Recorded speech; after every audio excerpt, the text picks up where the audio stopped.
నమస్తే, welcome to Suman TV. నేను మీ యామ్ని. మనకి సెప్టెంబర్ 1 నుంచి 15 వరకు అసలు 12 రాశుల వారికి ఏ విధంగా ఉంటుంది, ఎలాంటి పరిహారాలు చేసుకోవాలి, ఈ విషయాలు మనకి తెలియచేయడానికి ప్రస్తుతం మనతో ఉన్నారు ప్రముఖ జ్యోతిష పండితులు బ్రహ్మశ్రీ నందిబట్ల శ్రీహరి శర్మ గారు ఉన్నారు. మరి గురుగారితో మాట్లాడి ఆ విషయాల గురించి అడిగి తెలుసుకుందాం. నమస్కారం గురుగారు. వాగర్థ వివ సంపృక్తౌ వాగర్థ ప్రతిపత్తయే జగతః పితరౌ వందే పార్వతీ పరమేశ్వరౌ. సదాశివసమారంభాం శంకరాచార్య మధ్యమాం అస్మదాచార్య పర్యంతం వందే గురు పరంపరాం. ఆదిత్యాయ చ సోమాయ మంగళాయ బుధాయ చ గురుశుక్ర శనిభ్యశ్చ రాహవే కేతవే నమః. శృంగేరి జగద్గురు పీఠాధిపతులకి, కంచి పీఠాధిపతులకి నమస్కారములు తెలియజేసుకుంటూ కార్యక్రమాన్ని ప్రారంభిద్దాం. గురుగారు, ఇప్పుడు సెప్టెంబర్ 1 నుంచి 15 వరకు అండి, అసలు మకర రాశి వారికి ఏ విధంగా ఉంటుంది? సెప్టెంబర్ 1వ తారీఖు నుంచి 15వ తారీఖు వరకు మకర రాశి వారికి ఏ విధంగా ఉండబోతుందో తెలుసుకునేందుకు గ్రహ సంచారం తెలుసుకుందాం. ద్వితీయ స్థానం కుటుంబ స్థానం ముందు శని వక్రీకరించి ఉండడం, తృతీయ స్థానం ముందు రాహువు మరియు నవమ స్థానం ముందు కేతువు శుక్రులు, అష్టమ మందు రవి బుధులు మరియు షష్టమ మందు కుజుడు మరియు పంచమ మందు గురువు యొక్క ప్రభావం. గ్రహ సంచారం అనుకూలంగా ఉండడం, గ్రహబలం బాగుంది, దైవ బలం బాగుంది. అయితే ఏలిన నాడిచిన ప్రభావం ఒక్కటే కొద్దిగా ఇబ్బందికర పరిస్థితులు తప్ప, ధైర్య సాహసాలతో ఆత్మవిశ్వాసంతో ముందడుగు వేస్తే అన్ని రకాలుగా మీకు యోగదాయకమైనటువంటి పరిస్థితి అని చెప్పవచ్చు. ఏలినాడిచిన ప్రభావం ఒకటి, రవి బుధుల యొక్క అష్టమ సంచార ప్రభావం వెరసి మిగతా అన్ని కోణాల్లో ఈ రెండు గ్రహాలు తప్ప మిగతా అన్ని కోణాల్లో మీకు యోగదాయకమైనటువంటి పరిస్థితిగా గోచరమవుతుంది. గ్రహ సంచారం అనుకూలంగా ఉంది, దైవానుగ్రహం సంపూర్ణంగా ఉంది.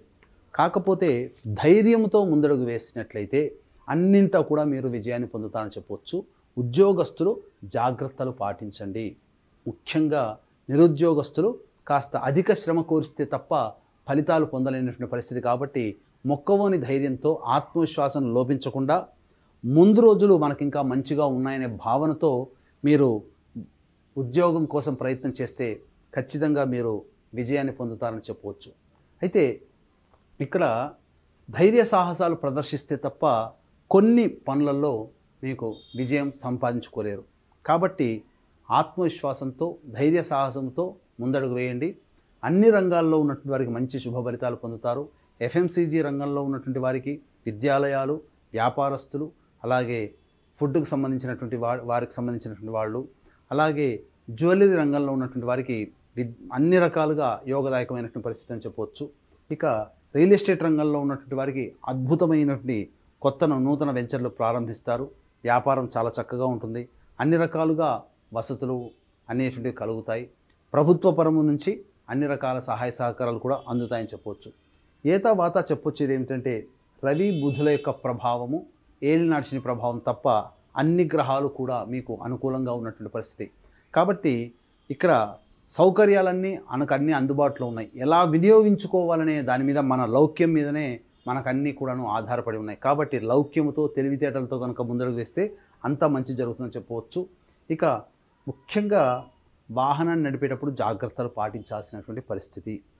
అలాగే చూసుకున్నట్లయితే సంతానపరముగా కొన్ని ఇబ్బందికర పరిస్థితులు ఎదురవుతాయి. కాబట్టి సంతానం మూలకంగా ఖర్చులు కానీ, సంతానపరంగా సమస్యలు కానీ ఇవన్నీ ఎదురవుతాయి. కాబట్టి జాగ్రత్తలు పాటించండి.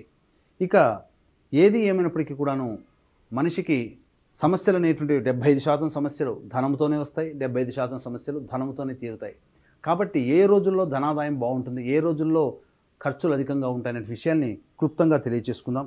ముఖ్యంగా మీకు 1వ తారీఖు రోజున ఇతరుల యొక్క సహాయ సహకారాలతో మీకు అనుకున్నటువంటి పనులు పూర్తి చేసుకుంటారు. అలాగే అధిక ధనాదాయం కూడా గోచరమవుతుంది. 7, 8, 9 తారీఖుల్లో గనక గమనించుకున్నట్లయితే, ప్రధానంగా 2, 3, 4 తారీఖుల్లో గనక గమనించుకున్నట్లయితే మీకు ఖర్చులు అధికంగా ఉంటాయి. అలాగే మానసికమైనటువంటి ప్రశాంతత లోపిస్తుంది. జిగ్జాగ్ వ్యవహారాలుగా ఉంటాయి. ఏ పని ఎందు చేయాలన్నా కానీ బద్ధకం ఎక్కువగా ఉంటుంది. అలాగే ఎంత మంచి ప్రాజెక్టులు వచ్చినప్పటికీ వినియోగించుకోలేనటువంటి పరిస్థితి. అంటే మీరు ఆల్రెడీ ఒక దానికి కమిట్మెంట్ అయి ఉంటారు, ఒక పనికి. కానీ మీరు ఎన్నాళ్ళ నుంచి ఎదురు చూస్తున్నటువంటి అవకాశాలు పని కమిట్మెంట్ అవ్వడం వల్ల మీకు వస్తాయి. ఈ కమిట్మెంట్ అవ్వడం వల్ల ఆ యొక్క అవకాశాన్ని అందిపుచ్చుకోలేకపోతారు. ఈ విధంగా మీరు ఒక పనిలో నిమగ్నం అవుతారు. ఎన్నాళ్ళ నుంచి ఎదురు చూస్తున్నటువంటి అవకాశాలు మీ దాకా వచ్చి వెనక్కి వెళ్ళిపోతాయి. అంటే వాటిని వినియోగించుకోలేనటువంటి పరిస్థితి మీకు 2, 3, 4 తారీఖుల్లో గోచరమవుతుంది. 5, 6 తారీఖుల్లో సంతానంతో విభేదాలు, సంతానం మూలకంగా ఖర్చులు, సమస్యలు పెరుగుతాయి. ఆరోగ్యం పట్ల శ్రద్ధ వహించాల్సినటువంటి పరిస్థితి. కాబట్టి జాగ్రత్తలు పాటించండి. 7, 8, 9 తారీఖుల్లో మీకు ఉద్యోగపరంగా అన్ని రకాలుగా మంచి యోగదాయకంగా ఉంటుంది. మీ మాటకి విలువ పెరుగుతుంది. అలాగే నిరుద్యోగస్తులకి ఉద్యోగం లభించే అవకాశాలు ఈ తేదీలో గోచరమవుతున్నాయి. ముఖ్యంగా ధనాదాయం కూడా చక్కగా ఉంటుంది. 10, 11 తారీఖుల్లో కనుక గమనించుకున్నట్లయితే అన్ని రంగాల్లో ఉన్నటువంటి వారికి అంతా శుభ ఫలితాలు పొందుతారు. ఈ 10, 11 తారీఖులు అని చెప్పవచ్చు. 12, 13 తారీఖుల్లో కనుక చూసుకున్నట్లయితే అధిక ధన ఖర్చు ఎక్కువగా ఉంటుంది. కాబట్టి ఆల్రెడీ మీరు ప్లానింగ్ ప్రకారం పెట్టుకున్న ఖర్చులు 12, 13 తారీఖుల్లో ఉంటే వాటిని వాయిదా వేసుకోవడమో, ఖర్చు తగ్గించుకోవడమో చేసుకుంటే ఆకస్మికమైన ఖర్చులు 12, 13 తారీఖుల్లో ఉంటాయి. కాబట్టి వాటిని మీరు రెండూ కలిస్తే ఇబ్బడి ముబ్బడిగా మీ ఖర్చులు తట్టుకోలేరు. కాబట్టి జాగ్రత్తలు పాటించండి. సంయమనం, తెలివితేటలతో ఖర్చుల్ని మీరు పొదుపుగా వాడుకోండి.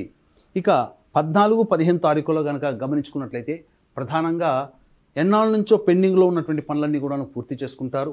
అలాగే ఒక పెద్ద బాధ్యతని మనం పూర్తి చేసుకున్నాము, లేకపోతే ఒక పనిని మనం కంప్లీట్ చేసామనే ఒక సంతోషము, సంతృప్తి మీకు ఆనందాన్ని కలగజేస్తుంది. బంధుమిత్రులు అలాగే కుటుంబ సభ్యులతో విందుల వినోదాల్లో పాల్గొంటారు. ఏతా వాతా చెప్పొచ్చేది ఏంటంటే 2, 3, 4, 12, 13 తారీఖులో ఖర్చులు అధికంగా ఉంటాయి. కాబట్టి దానికి అనుగుణంగా మీ యొక్క ఖర్చులని ప్లానింగ్ చేసుకోండి. అయితే ఇక్కడ దైవానుగ్రహం, గ్రహ సంచారం అనుకూలంగా ఉన్నప్పటికీ ఎంతటి వ్యక్తికైనప్పటికీ కూడాను దైవానుగ్రహం లేనిదే ఏ సమస్యల్ని కూడా పరిష్కరించుకోలేరు. కాబట్టి పైగా ఏలిన నాటి శని ప్రభావం కూడా మీకు అధికంగా ఉన్నటువంటి కారణం చేత ఈ ఆగస్టు 31వ తారీఖు రోజున శని త్రయోదశి, అనగా పుష్యమి నక్షత్రము శని త్రయోదశి కలిసిన అరుదైన రోజు. ముఖ్యంగా ఈ యొక్క వృషభ, మిథున, కర్కాటక, సింహతులో, వృశ్చిక, మకర, కుంభమీన రాశుల్లో జన్మించిన వారికి శనిదోష పరిహారార్థమే శనీశ్వర హోమం, అఘోర పాశుపత మంత్ర హోమంతో పాటు ఇప్పుడు సమస్యలు ఎదుర్కొంటున్నామంటే గత జన్మ కర్మదోష ప్రభావాలు. కాబట్టి గత జన్మ కర్మదోష నివారణ హోమాలు, మరియు 2వ తారీఖు సెప్టెంబర్ 2వ తారీఖు రోజున సోమవారము అమావాస్య, సోమవతి అమావాస్య. ఇది కూడా అరుదైనటువంటి పుణ్యతిథి. ఆ రోజున దేవతల యొక్క, అనగా అమ్మవారి యొక్క అనుగ్రహం సంపూర్ణంగా ఉంటుంది. కాబట్టి జటిలమైన సమస్యలు, కోరిన కోరికలు నెరవేరడం కోసం, జటిలమైన సమస్యల పరిష్కారం కోసం వారాహి, ప్రత్యంగిర, బగళాముఖి, రాజశ్యామల హోమాలతో పాటు విద్య, వివాహ, ఉద్యోగ, దాంపత్య, అనారోగ్య సమస్యల నివారణకి 18 రకాల హోమాలు చేయించడం జరుగుతుంది. వాటికి పర్ హెడ్ 1500. అవకాశం ఉన్న వాళ్ళు కార్యక్రమ తదనంతరం కాంటాక్ట్ చేసి పూర్తి వివరాలు తెలుసుకోవచ్చు. అలాగే పితృపక్షాలలో పితృదోష నివారణ కార్యక్రమాలు జరిపించడం జరుగుతున్నాయి మా ఆధ్వర్యంలో. పితృదోషము వేరు, పిండ ప్రదానం వేరు. పితృదోషం అనగా తండ్రి వైపు 7 తరాలు, తల్లి వైపు 4 తరాల్లో రోడ్ దుర్మరణాలు, అంటే road accident, fire accident, suicide attempt, నదిలో బావిలో పడి చనిపోవడం, ఇంట్లోంచి వెళ్ళిపోవడం, లివర్ ఫెయిలే, కిడ్నీ ఫెయిలే, క్యాన్సర్తో చనిపోవడం, 60 ఏళ్ల లోపల ఏ విధంగా చనిపోయినా, పిండ ప్రదానాలు చేయలేకపోయినా, పెళ్లి కాకుండా చనిపోయినా ఇవి పితృదోషాలు అని అంటారు. ఈ పితృదోష నివారణకి సెప్టెంబర్ 25, 30 తారీఖుల్లో పితృదోష నివారణ కార్యక్రమాలు శాస్త్రీయంగా జరిపించడం జరుగుతుంది. రాలేని వాళ్ళ కోసం బ్రాహ్మణుని కర్తగా పెట్టి చేయించడం జరుగుతుంది. అవకాశం ఉన్న వాళ్ళు కార్యక్రమ తదనంతరం కాంటాక్ట్ చేసి పూర్తి వివరాలు తెలుసుకోవచ్చు. గురువుగారు, ఇప్పుడు మకర రాశి వారికి ఇంకా మెరుగైన ఫలితం రావాలంటే అసలు ఎలాంటి పరిహారం చేస్తే మంచిదంటారు? మకర రాశి వారు ప్రధానంగా ప్రతిరోజు సాయంకాలం సంధ్యా సమయంలో తులసి చెట్టు దగ్గర ఆవు నెయ్యితో దీపారాధన చేసి కానీ, లేదా రావి చెట్టు మొదట్లో తూర్పు వైపున మొహం పెట్టి విష్ణు సహస్రనామ పారాయణం ఒకసారి కానీ, లేదా విష్ణు అష్టోత్తరం 5 సార్లు కానీ పారాయణం చేసినట్లయితే చాలా మటుకు సమస్యలు పరిష్కారం అవుతాయి. ఒక 8 రోజుల పాటు ఈ విధంగా చేయండి. మకర రాశి వారికి అనుకున్నటువంటి ఫలితాలు మీరు పొందుతారు. ఇవి మీకు రాశిరీత్యా ఇచ్చేటువంటి ఫలితాలు.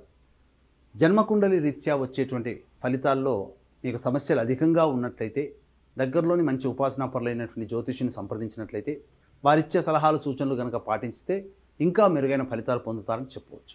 గురుగారు, ఇప్పుడు సెప్టెంబర్ 1 నుంచి 15 వరకు అసలు మకర రాశి వారికి ఈ విధంగా ఉంటుంది. ఎలాంటి పరిహారం చేసుకోవాలి? ఈ విషయాలు మాకు తెలియజేసినందుకు ధన్యవాదాలండి. సర్వం శ్రీ ఉమామహేశ్వర పరబ్రహ్మార్పణమస్తు.